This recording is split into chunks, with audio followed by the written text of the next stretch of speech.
untitled.com. If you haven't yet, please subscribe to our YouTube channel. I'm Kevin Sully, joined by Gordon Mack, and Gordon is going to bring us a great interview at the top. The conversation you've all wanted. You've wanted to hear from Eliud Kipchoge, but you've also wanted to hear Eliud Kipchoge be peppered with questions by one Gordon Mack. And we're about to bring that to people, Gordon. Yeah, it was a fun interview. You know what? I'm not even going to talk much about it. We'll just get right into it. Here's our interview with Eliud Kipchoge. Eliud, first thing, you guys are doing your second edition of the marathon relay, where virtually 4 people around the world can compete in a 10.5K, 4 by 10.5K relay. First question is, what made you want to be a part of this event? What made me to be part of this event is that I need the theme of the event is we run as one. And, you know, all of us actually, we need to be one in the whole world. All the human beings should be the running community.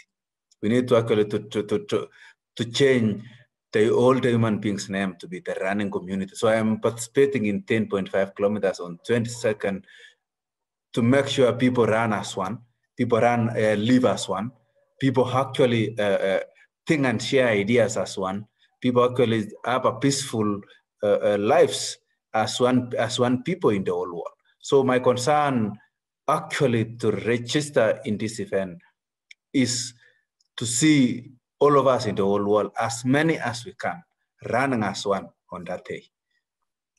Where are you going to run your 10.5K? Do you have a plan of a route or place where you can do your segment? I'm doing in near our camp. We have a very good road in Kaptagat in our camp. So I'm going to do it in my camp. Is this like a place where you train all the time, basically? Like a typical route, super flat? Is it going to be a quick 10.5 or is it going to be hilly? What's like the terrain like? It could be really a little bit hilly, but you know, it's not about the fastest time. It's not about the slowest time, but it's about participation. It's about participating and getting out of your door and run that day to show that you are running as one and you are as one as a running community. You mentioned this is a worldwide event. Anyone around the world can run their 10.5K segment. You're in Kenya right now, but if you could run your 10.5K segment anywhere in the world, where would you want to run it? You've traveled the world over your career. Where would you want to run your 10.5K segment if you could choose anywhere? I could have run in Haiti, because I need to see how Haiti is and make sure that the people of Haiti actually become as one and develop as one and see how and kick out those negative things in Haiti and become actually hub and become actually a human community or a running community. Interesting. Yeah. You when we talk about running all over the world, obviously you've run in various locations. You've run on an F1 track, an airport, major marathons. Is there a certain area you would want to race soon in the rest of your career, in the final, 5 years, 10 years of your career? I need to run actually in the biggest ship in the whole world. Just the ship is moving and I'm running, I will be happy. What do you, is there like a bucket list that you have, like a checklist of like, I've done London, I've done Berlin, I've done the Olympics, I've done record-breaking attempts, but is there another thing on your bucket list that you're kind of eyeing the next few years? Actually, it's that I'm still, in my bucket list, I need to run all the major marathons. So you want to run Boston and New York and Chicago? Boston, New York, Tokyo, Chicago. I've already run Chicago. I've already run Berlin and London. So New York, Boston, and Tokyo are remaining. But I think the 3 of them are on my bucket list. So how will you get to that bucket list with the Olympics this year and all those marathons in the fall in 2021? First, I will concentrate on Tokyo Olympic Games. And I think I will push. I will just close my bucket list and open on 1st of January 2022, and see again where I will be actually jumping in. Nice, interesting. Speaking of Tokyo, Japan, it's gonna be hot there. The heat. Is there anything you're doing specifically to kind of prepare yourself for the heat in that marathon race? Not really. No, not actually. It's not anything magic. But I'm trying to treat myself fully. But the beauty of Sapporo is that all the participants actually will be running in the same humid, in the same environment, breathing the same oxygen, running on the same ground, running on the same tarmac, and actually in the same country, that's Japan. So there is no worry to worry about it, about the temperature and so on. But all of us will be actually having, everybody will face that challenge.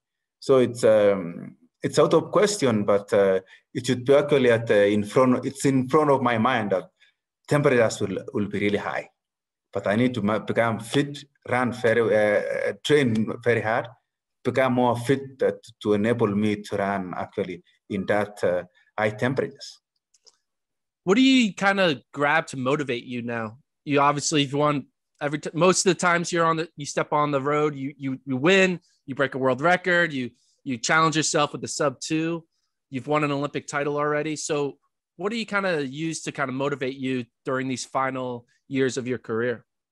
It's the inspiration around the world. I'm receiving a lot of messages, a lot of calls around the world from actually North America, South America, Europe, Asia, that people actually are getting inspired because of what I am doing. And that's what makes me to wake up very early in the morning and go for it. So the inspiration is really big. I need to inspire more. I need to make youth and the young people actually to love running. I need to make the families to make running their lifestyle. That's what actually makes me to wake up. It's my ignition key is inspiration. That's what wakes me every morning.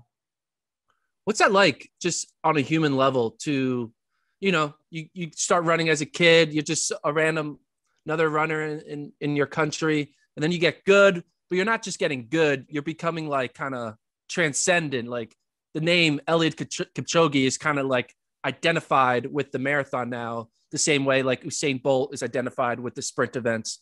What's it like kind of being that representative of the running world?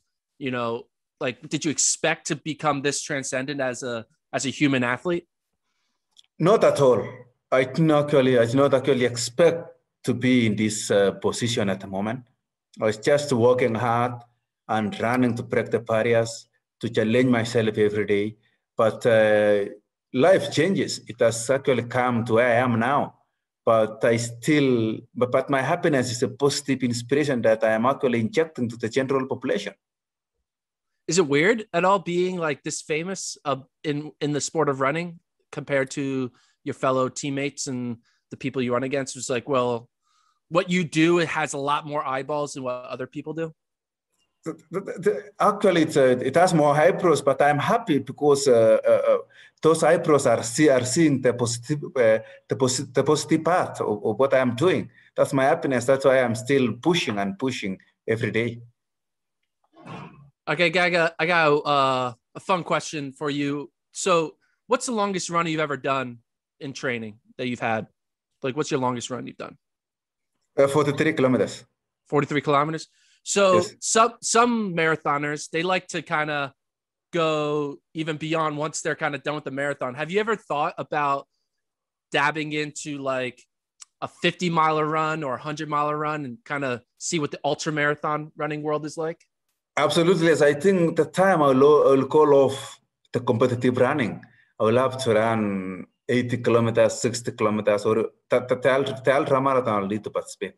I need to go to California and ski and hike for 6 hours. Are you excited for that? Once your professional career is kind of coming to an end in your later years, are you excited to kind of have those new challenges? Absolutely. I'm really excited to approach life in another dimension. I'm really excited to actually to go up the mountains, actually hike with different with different people with different lifestyle.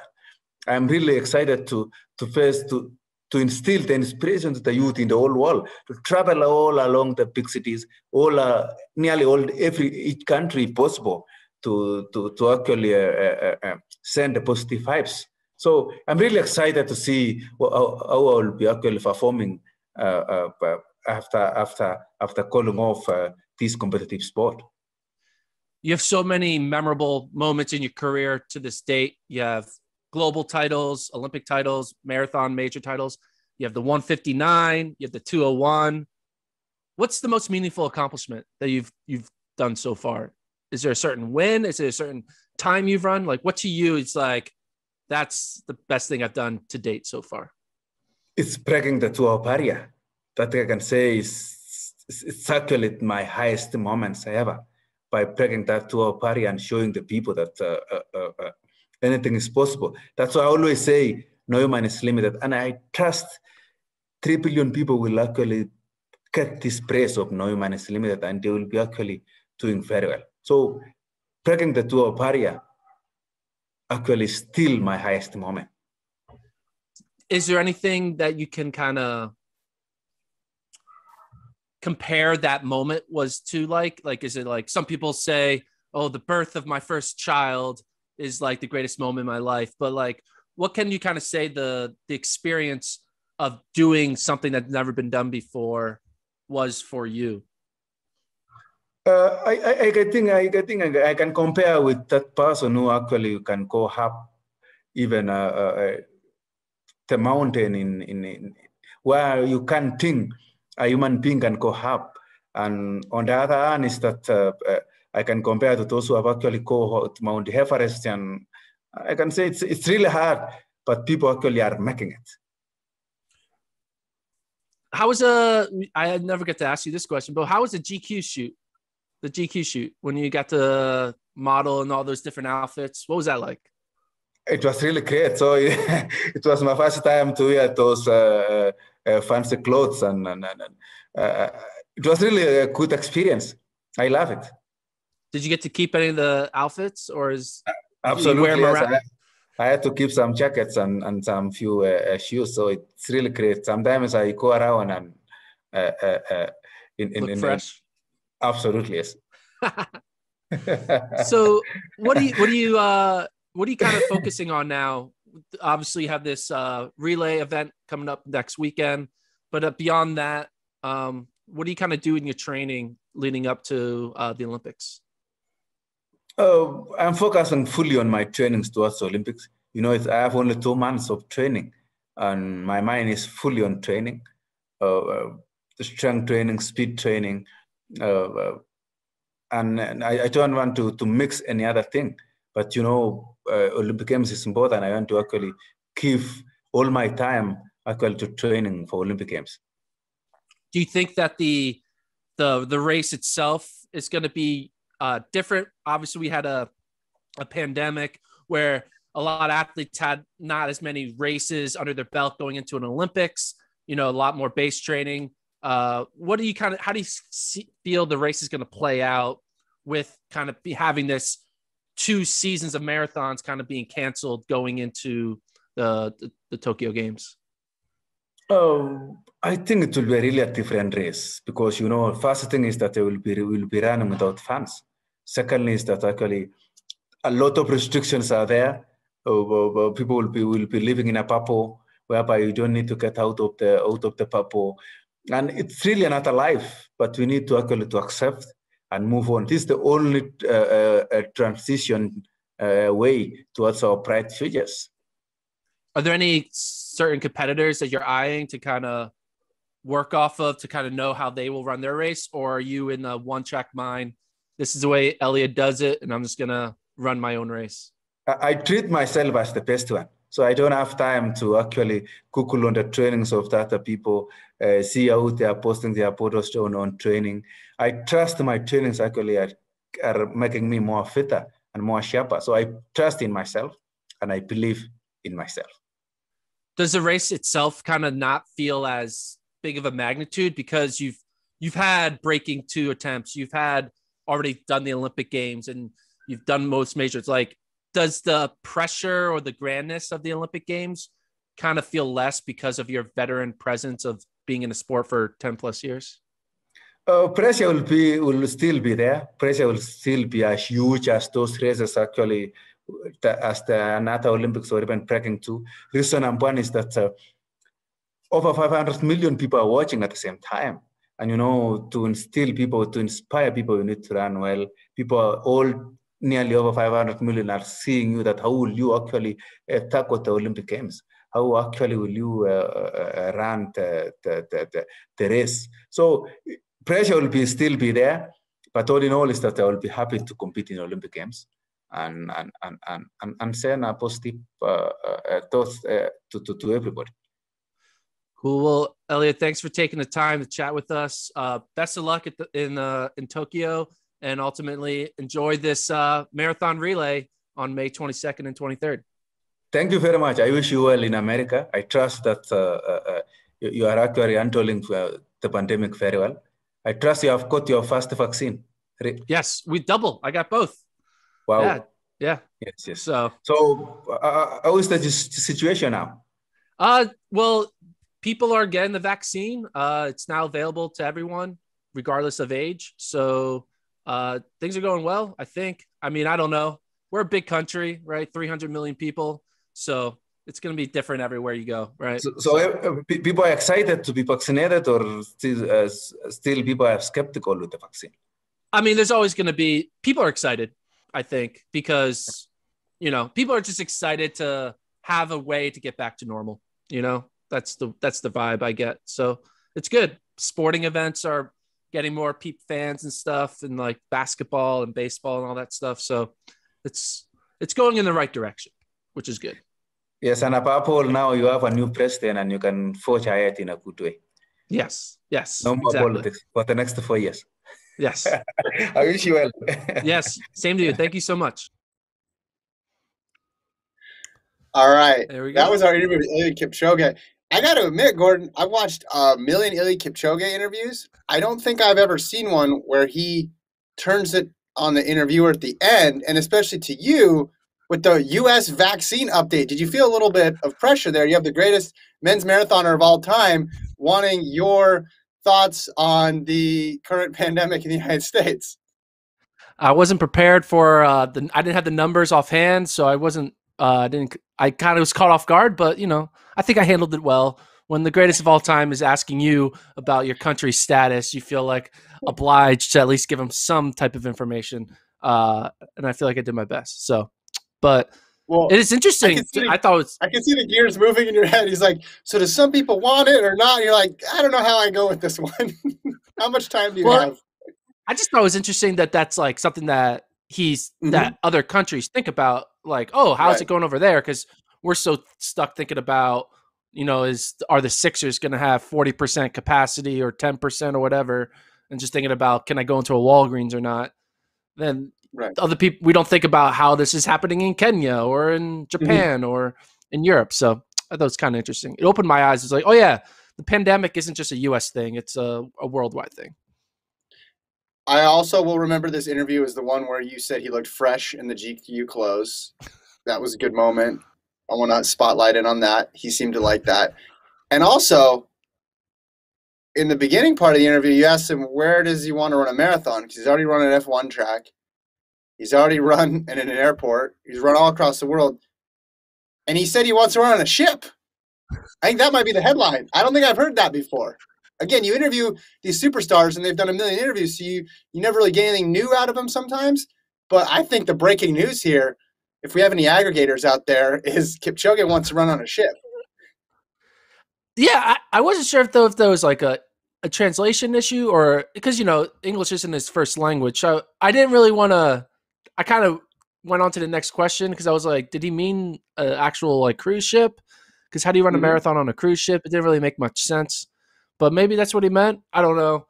Maybe you have to re-listen to it over and over again to make sure that's exactly what he meant. But like, what would you do on a ship?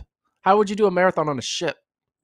Well, some of those are huge. Like those aircraft carriers are enormous. I mean, it's still a lot of laps, obviously, but it's not as crazy as those people who do indoor marathons Yeah. on 200-meter tracks. No, I think we have it right because during the interview, got a text from Lincoln, took a break from working on his backhand, and he commented on the ship part as well too.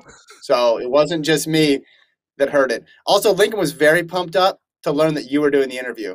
When we teased it last night, he texted me, he said, please say that Gordon is doing this. Please say that Gordon is in charge of this interview. Oh, check this out. Man plans to run a marathon while on a cruise ship. This was 2016. A 0.27-mile track will require 100 laps. Maybe he's thinking like, hey, I want to go on a cruise and I need to get some training in. And I can say, he wants to do a Caribbean vacay. And he said, hey, why not turn it into an event sponsored by NN Running, get everyone to watch it. And he can just run like a 2:10 marathon and everyone freaks out. Maybe he's trying to take advantage of his stardom. Do you know what would be cool on a ship? I've always said this. I want to see a dash on a ship, but the finish line is where the ship ends. So when you cross the finish line, you just basically run into the ocean. Wouldn't that be cool? Well, how high up is it? We don't want people to get hurt. You make it so it's you make it so it's okay to fall into the water. But when you see a 60, everyone runs into the padded wall, right? Yeah. Instead of running into a padded wall, you just run into the ocean. Mm-hmm. Okay. Like hopefully no one gets cramped. I think that'll be kind of cool to watch. Just like you as soon as they cross the finish line, they're like they can't slow down and they just have to fall into the water. That'll be like a visually pretty cool thing. Oh, look at this. All right.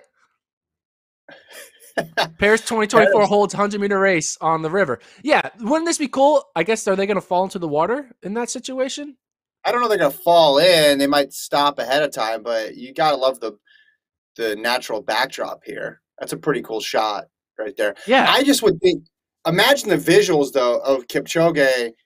Just say, for example, it's a quarter mile around, right? Yeah. That's a lot of turning, but it's not crazy. The visuals would be cool because you get a drone up there, right? And you're just following him go around, and I don't know if the ship would be stationary, if the ship would be moving. It might cause you a little bit of a seasickness out there, but it would be. I could see him, honestly, of all people, I could see him doing something like that in the future, right? Like, I don't know. He's got to stay interested. Like, he seems like his whole thing is just, I want to keep people. I want to inspire people. I want to keep doing new and different things. And if it popped into his head, at least he's been thinking about it a little bit. It wasn't just something, oh man, Gordon asked me this hard-hitting question.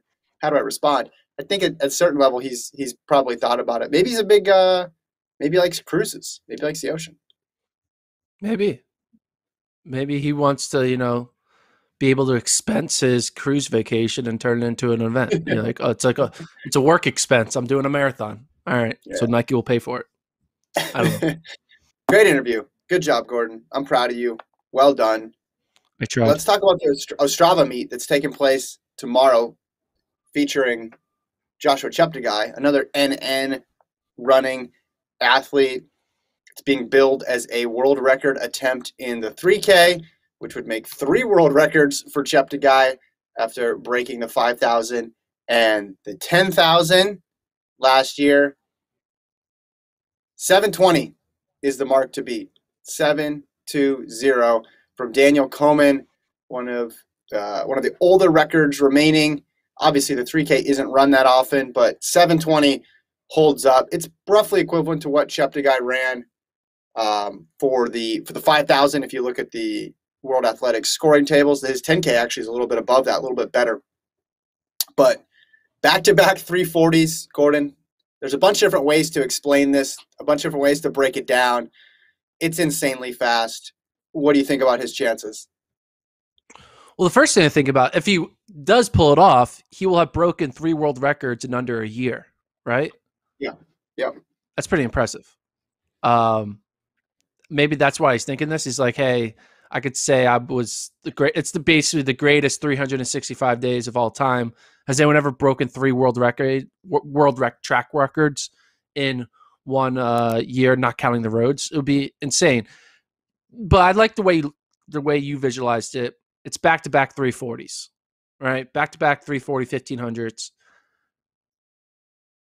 It sounds crazy, but when I watched him run that 12:35 and he was just clicking off 60s, just like a metronome, you have to think that he can just click them off again. I don't know. I just have this. He has such a metronome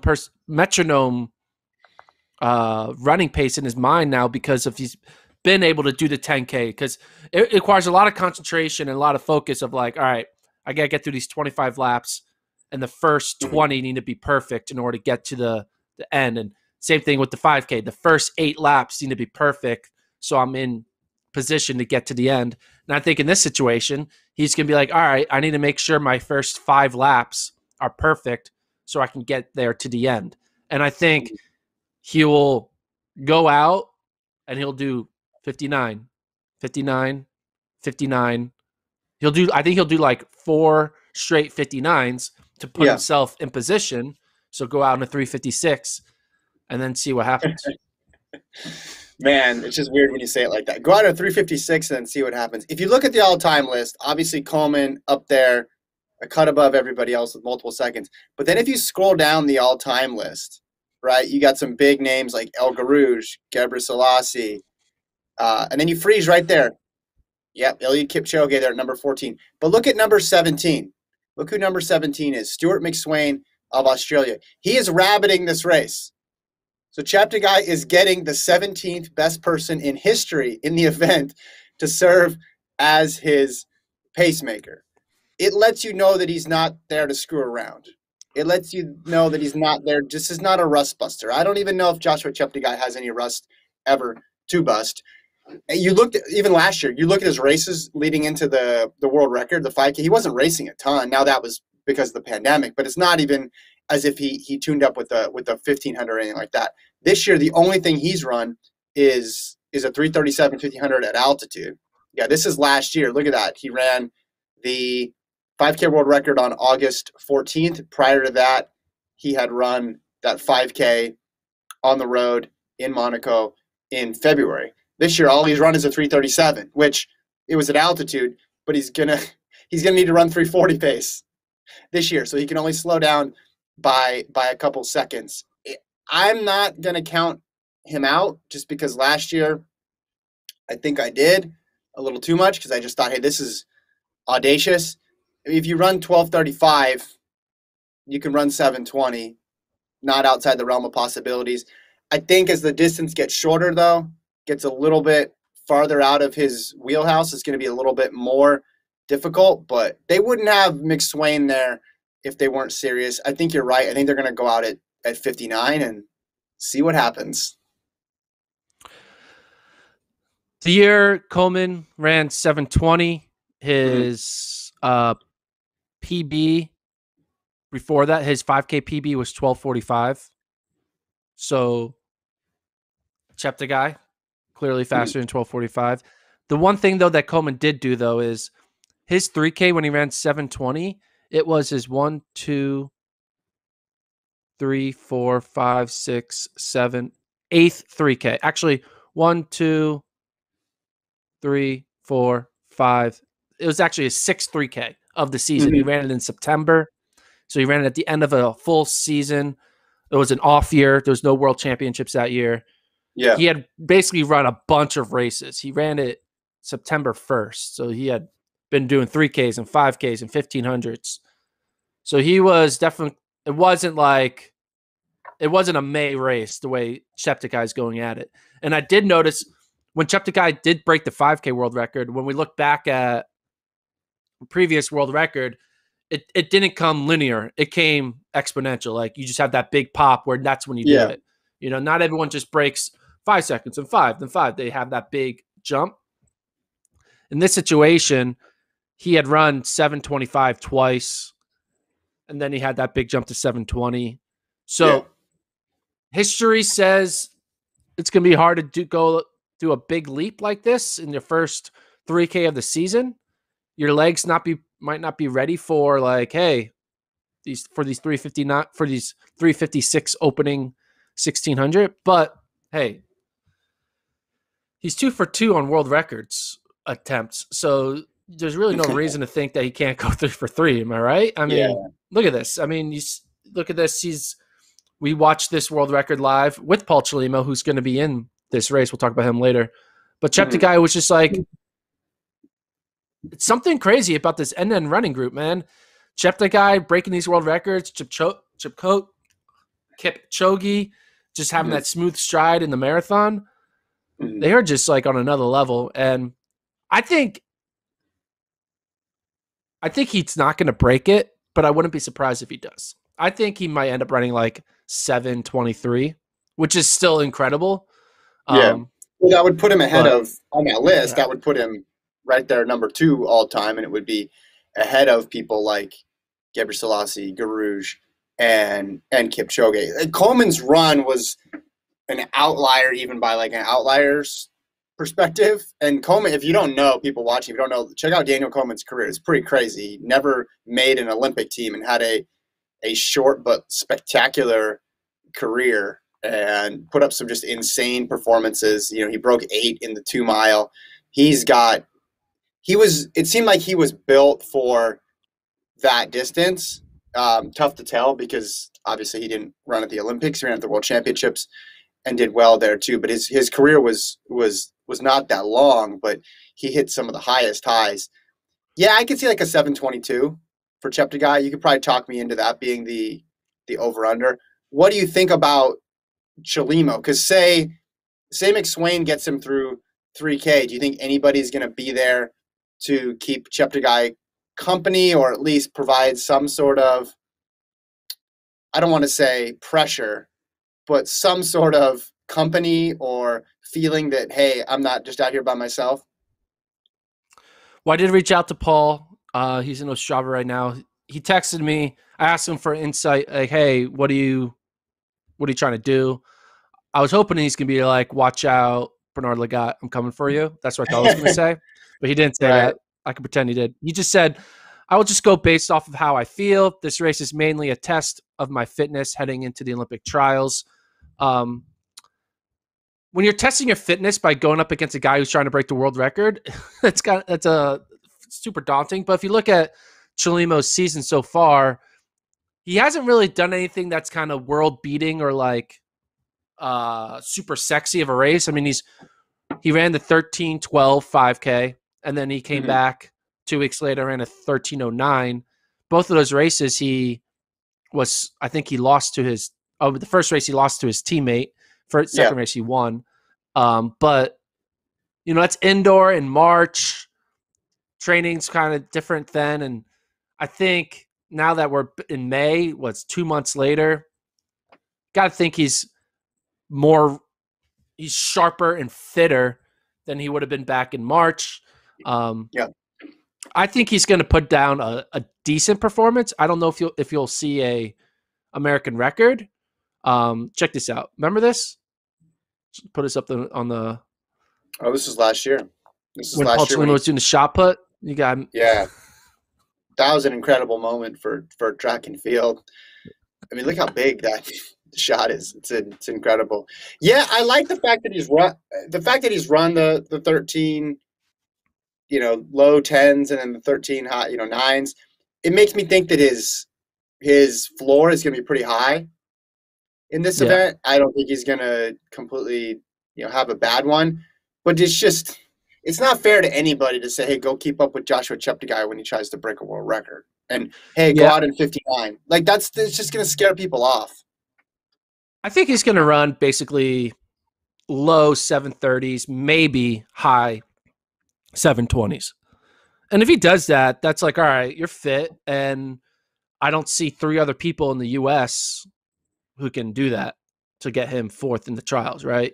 I think he's kind of focused on like, let's just get through these trials and then recalibrate for the Olympic Games. And, look at the trials, right? You got Lopez, Grant Fisher, Woody Kincaid. I would guess those are like the big three. Yeah. Am I missing anyone from the 5K? Those are the big three, right? I wouldn't call it a big three. Well, like the most, like the top three with the best chances to make the team, perhaps. Yeah, his main competition. His main not big three. Chelimo's in the big three, but like, there's not like you wouldn't put Cooper Tier in that conversation yet. Cooper Tier hasn't really proven himself at the U.S. level to like earn that, right? But like, if he goes out there and runs his low 7:30, Kincaid has. I mean, I think Fisher right now probably the most likely to beat Chelimo right now because he's kind of put together some good races. But as long as I think Chelimo runs low 7:30s, he's going to be in that conversation with those other three, and he can be able to kind of cruise through, not cruise because you don't want to take anything for granted, but cruise through the trials to kind of get back at the Olympics and reset for, international competition. Maybe 7:31 is his PB. 7:30 is 60s.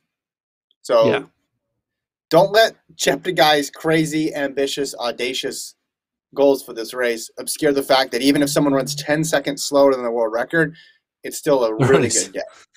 Yeah. That's still a really, really, really, really good day. So I'm interested to see what he's going to do. What other – man, this field, this meet is just star-studded across the board.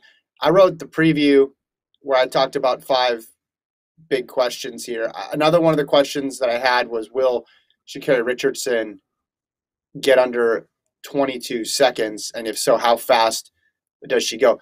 Kind of interesting stat, which makes sense when you think about it. She hasn't run overseas as a pro. She hasn't really run much overseas at all, just according to her Teal Stapaya page. When I looked it up, I think she'd run back in 27 a Pan Am Games. So this is the first time overseas. So I wouldn't expect her, right out the gate to run her best time. It might take her a couple meets, and she's entered in the 100 this weekend at Gateshead. But you can see she's got Blessing Okabare in this race, Daphne Skippers in this race. 10:72 obviously equates to something faster than 22 flat, which is her PB. You start getting sub 22, you get into elite company. And then I just kept I was kind of curious. Okay, basically what could she run that would be equivalent to her 100?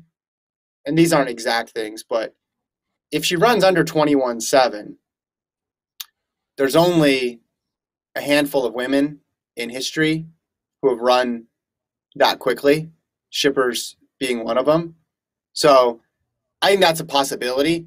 I don't think necessarily she's going to – there you go. You see the all-time list there too. So there's FloJo, Marion Jones, Skippers, Audie, Thompson, and Felix. So she would be the 7th one under 21.7. I'm not saying that's going to happen. I'm not going to put that expectation out there right now. But 10:72 obviously is a time that equates to quicker than a 22-second 200. Yeah, and she's run 10:7 3 times, twice in a day. You got to think that she has created a baseline that is extremely elite. And you feel like even a bad race is now going to be like 22 flat. Like, I feel like that's going to be a bad race for her. Mm-hmm. So, like, if her floor is now 22 flat, she may not get to her ceiling because it is May and it is her first race after getting off the plane. And her ceiling might be that sub 21.7. But I could see her kind of falling right in the middle and run like a 21.8, 21.85. I'm booking it. She's running 21.85. Let's clip this. And when she runs 21.85, you're welcome, America.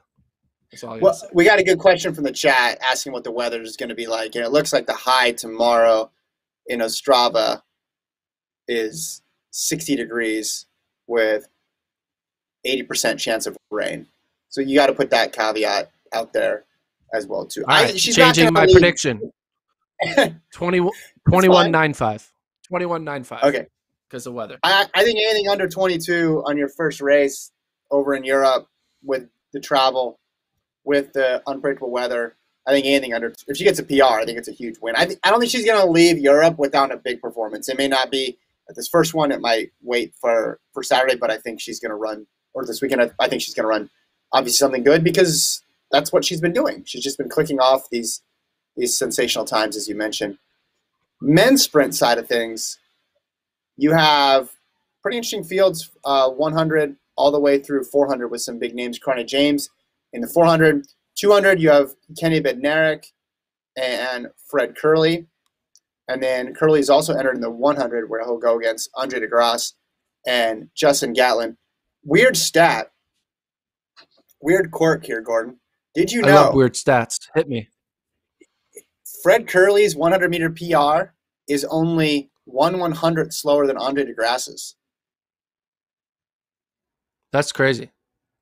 990 to 991. DeGrasse has run a lot of wind-aided marks, ones that probably would have been better, but the weather never cooperated throughout his career. And Curley obviously just popped a big one this spring out in Florida. So Curley, I'm interested to see what he's in the 200, because he could potentially get in the sub 10, 20.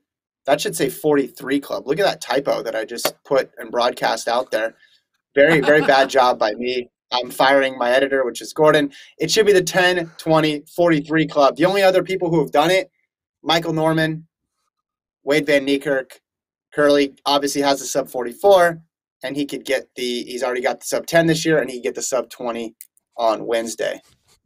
We're going to edit this right now, Gordon. Can Fred Curley join the sub 10, 20, and 400 club? I mean, you don't write at night, kids. Don't write at night. It's interesting how great Fred Curley low-key is sprinting right now. Like, Fred Curley is on a mission. It's just like insane. We show this race right here on the screen. I'm guessing this is his 9.9, but like, he is very powerful. He's running well. He ran a lot of hundreds. He ran on the 4x1 a lot in college. So like, the sprint, the 100 isn't really that new to him, but like, clearly him and his coach have taken a new approach to his 400-meter training, and he's focusing a lot on the 100s and the 200s to really have that speed ready to go in the 400. I'm excited to see what he does. I'm really excited to see when he runs a 400 eventually, to see what all these hundreds. If you look on the screen right now, we'll put it up. He's run 10:15, 10:11, 10:06, 10:03, 9:91. Like, he continues to get quicker. And then if you scroll down to 200s, you run 20.2. I'm not sure how many other 200s you run. You just run 120.2. And he ran 45 flat indoors, which is legit. So he's clearly hasn't lost any of his 400 strength if he runs that in January. I'm excited to see. I think he kind of likes that the world has put all their focus on Michael Norman. That world includes us. Like, whenever we think of Michael Norman, we think, whoa, Michael Norman, we're going to see something crazy. And everyone is just like forgetting about Curley. And Curley's like, I am history. You see that tweet? He wrote that on May 16th, 2 days ago. He is prepared to make history. He already knows it. Dude, I'm a big Fred Curley fan. I'm becoming a big Fred Curley. I like he's been able to take the situation he's in and turn it into such a positive with his running. It is incredible. He is out for blood. He's probably, he's not disrespected because everyone will always pick him to make an Olympic team or world team. But like, in his mind, being second to Michael Norman is a disrespect. In the media's mind, we think it's a positive because you both are a good 1-2 punch. But he looks at it as disrespect, and he's ready to kind of, hell, he's going to run the 100, the 200, and the 400. You know, challenge Bromell, challenge Lyles, and challenge Norman, and like, that'll be call it the Fred Curley triple. That's what he's going to do. He's going to do the Fred Curley triple, the 100, 200, 400. And again, that club, just so I can reiterate it, sub 10, sub 20, sub 44. That's the club. I've edited the article. Hit refresh on that. Hit refresh on that, Travis. We're gonna get it. It's gonna get cleaned up. You're gonna see. I did that while Gordon was doing his There speech. you go. There it is. 10, 20, 44. Van Niekerk and Norman Curley could be the third in that group. I'm interested in that 200 as well to see Kenny Bednarek, see what he does overseas. Can he build off that momentum of that near loss to Noah Lyles when he ran 994? Also, with what Laird's doing on the NCAA side of things, I want to see the response from Bednarek as well too.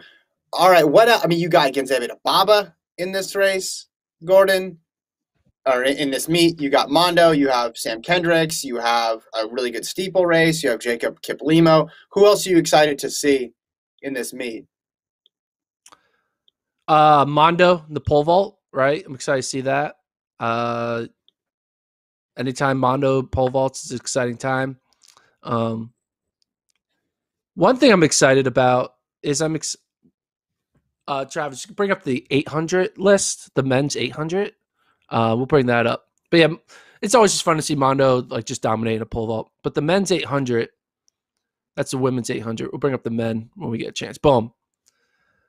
I'm like a low key, like huge Adam Scott fan.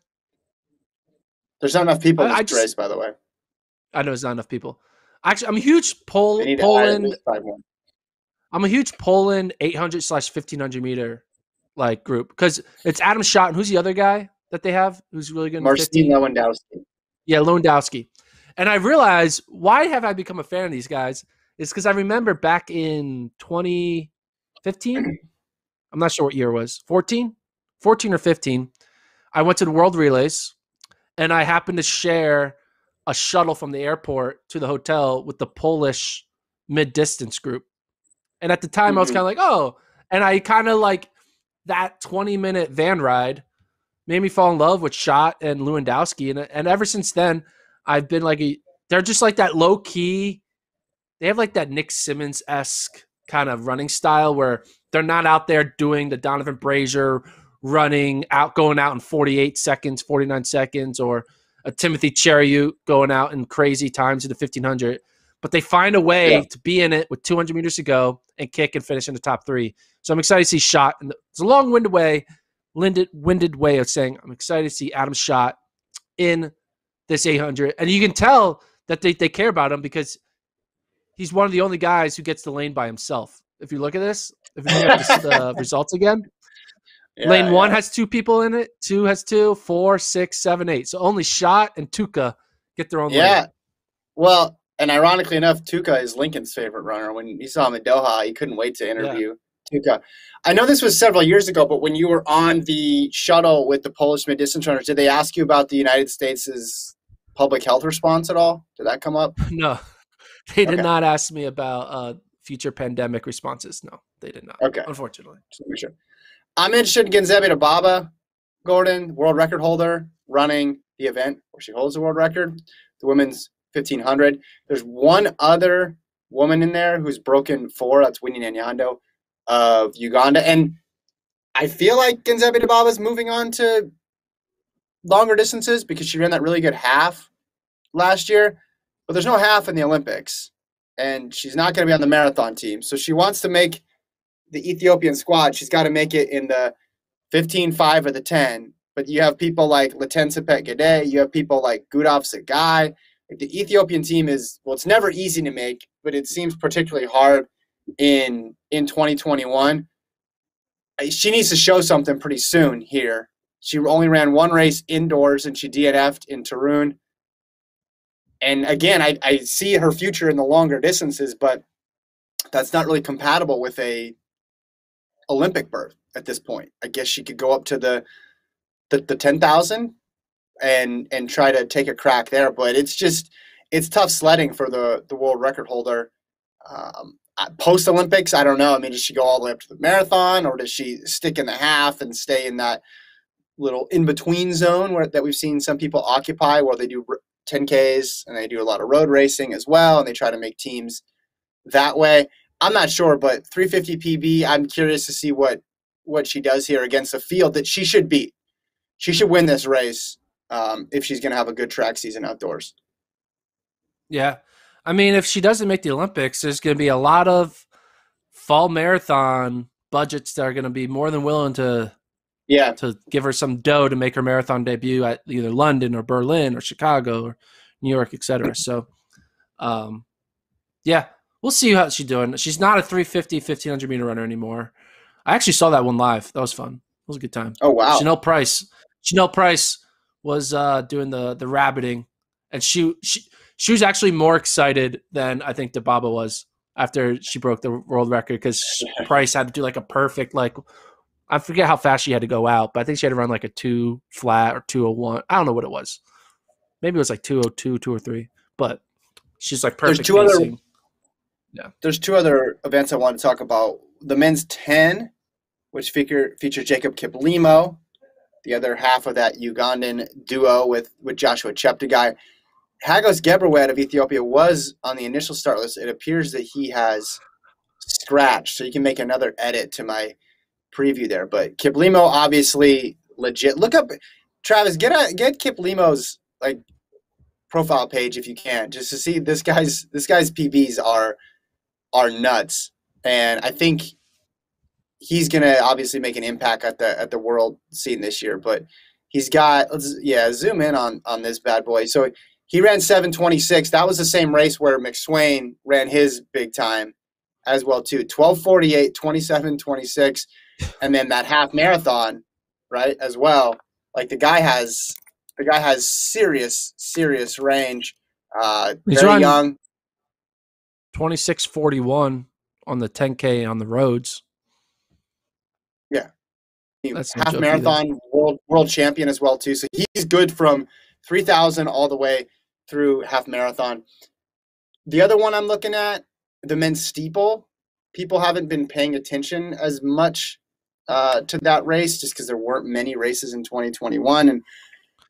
But Girma and Wale, the two Ethiopian guys, they're a bit under the radar. There's been this Ethiopian resurgence in the steeple, and I'm seeing now that just Wale is in there now. So looks like Girma is a scratch.